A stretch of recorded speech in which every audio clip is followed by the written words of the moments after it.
عزیزان گرامی وقار، آج کی یہ شب احادیث رسول صلی اللہ تعالیٰ علیہ وسلم کے مطابق ممکنہ لیلۃ القدر میں سے ہے۔ حضور اکرم صلی اللہ تعالیٰ علیہ وسلم کے فرمان عالی شان میں یہ ملتا ہے کہ شب قدر کو رمضان کی آخری طاق راتوں میں تلاش کرو، 21، 23، 25، 27 اور 29۔ اور اکثر فقہائے کرام، اولیاء کاملین اور بزرگوں کا رجحان لیلۃ القدر کے متعلق اس رات ہی کی طرف گیا ہے، وہ 27ویں شب ہی ہو سکتی ہے، زیادہ غالب گمان یہ ہے۔ اور ہم لیلۃ القدر کو، شب قدر کو اس لیے بھی ڈھونڈتے ہیں کہ اس رات کی فضیلت میں میرے آقا صلی اللہ تعالیٰ علیہ وسلم نے ارشاد فرمایا، اس رات جو بھی مومن بندہ ایمان کے ساتھ کھڑا ہوا اپنے رب تعالیٰ کے حضور، رات میں عبادت کے لیے کھڑا ہوا، توبہ و استغفار کیا، تو حدیث پاک میں اللہ تعالیٰ اس کے پچھلے تمام گناہوں کو معاف فرمائے گا۔ اس لیے لیلۃ القدر کی جستجو میں ہر مومن رہتا ہے کہ اس رات کو اگر اللہ تبارک و تعالیٰ نے معاف کرنا ہے، اس میں میرا بھی نام شامل ہو جائے تو پچھلے سابقہ تمام گناہ معاف کر دیے جائیں گے۔ اللہ تبارک و تعالیٰ ہمیں لیلۃ القدر کی برکتیں عطا فرمائے اور سابقہ خطاؤں اور گناہوں کو مولا معاف فرمائے۔ میں تمام مومنین سے یہی کہوں گا کہ یہ رات جس کے متعلق قرآن کہتا ہے لیلۃ القدر خیر من الف شہر، یہ ایک شب قدر جو ہے، ایک لیلۃ القدر، ایک رات 1000 مہینوں سے افضل ہے۔ 1000 مہینوں سے افضل ہے۔ 1000 مہینے کئی سالوں میں ہو جائیں گے۔ جب آپ اس کو ترتیب دیں گے 1000 مہینے تو کتنے سال بن جائیں گے۔ تو یہ اتنے سالوں سے بہتر ایک رات ہے۔ یوں سمجھ لو پوری زندگی عبادت کرنا ہے ایک طرف، اور لیلۃ القدر کی اس مقدس گھڑی میں عبادت کرنا ہے ایک طرف۔ اس لیے اس رات کو ضائع ہونے نہ دیں۔ جو لوگ اس رات کو عیش و عشرت میں اور ادھر ادھر بیٹھ کر کے یا پھر گھومنے پھرنے میں، بائک رائڈنگ میں اور لوگوں کے تماشے دیکھنے میں جو گزارتے ہیں، میں سمجھتا ہوں وہ بہت بڑے حرمہ نصیب ہیں۔ انہوں نے اپنی قسمت میں ملی ہوئی اس رات کو اپنے ہاتھوں ضائع کیا، ہلاک کیا۔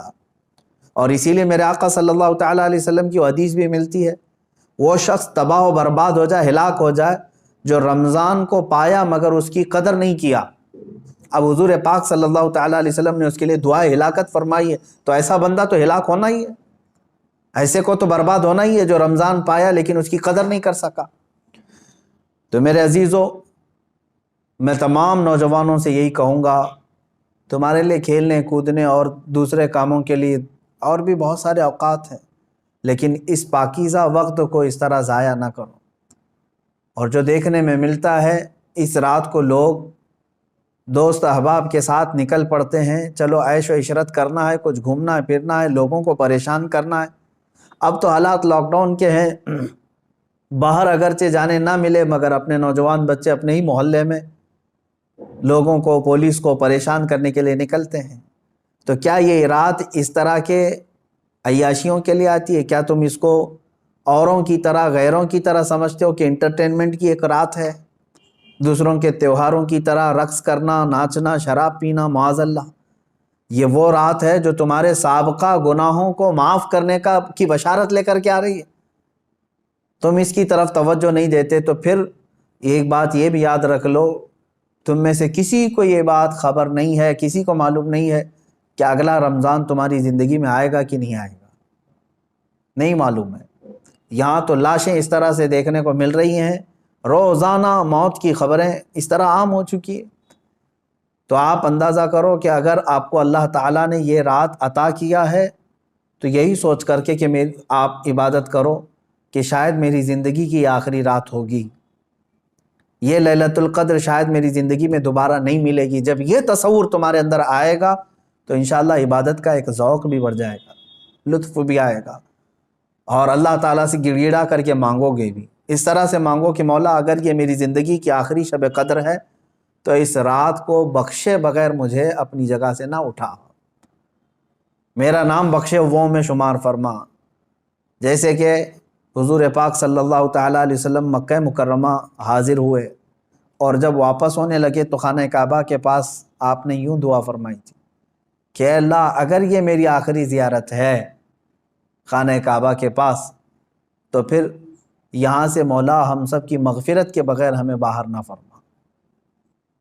تو اس طرح سے آپ اس رات کو بھی یہ سمجھ کر کے دعا کریں کہ اگر میری زندگی میں اور دوبارہ رمضان آنا نہیں ہے یا لیلۃ القدر آنے کا ہماری زندگی میں کوئی نصیبہ نہیں ہے تو مولا اس رات کو ہی ہمیں معاف فرما دے اور اس کے بعد والی زندگی کو کبیرہ اور صغیرہ گناہوں سے محفوظ فرما دے۔ یہ لیلۃ القدر کے سلسلے میں میرے عزیزوں عبادتوں کا اہتمام کریں، عورتیں اپنے گھروں میں بچوں کو بھی لے کر بچیوں کو بھی لے کر بیٹھیں۔ صرف جاگنا اصل مسئلہ نہیں ہے، بعض لوگ سمجھتے ہیں کہ جاگنا چاہیے، جاگنے کا مطلب موبائل لے کر بیٹھ کر کے جاگنا، یہ فضیلت کی بات ہے۔ جاگنا اس کے لیے افضل ہے جو اپنے آنکھیں قرآن کی تلاوت میں لگا چکا ہو یا اپنے جسم کو رب ذوالجلال کی عبادت میں مصروف کر چکا ہو۔ اور اگر خالی جاگنا اور غیبت کرنا، چغلی کرنا یا واہیات دیکھنا ہے تو میں سمجھتا ہوں اس سے بہتر ہے سو جانا اس آدمی کا، وہ سو جائے گا تو کچھ گناہوں سے بچ جائے گا۔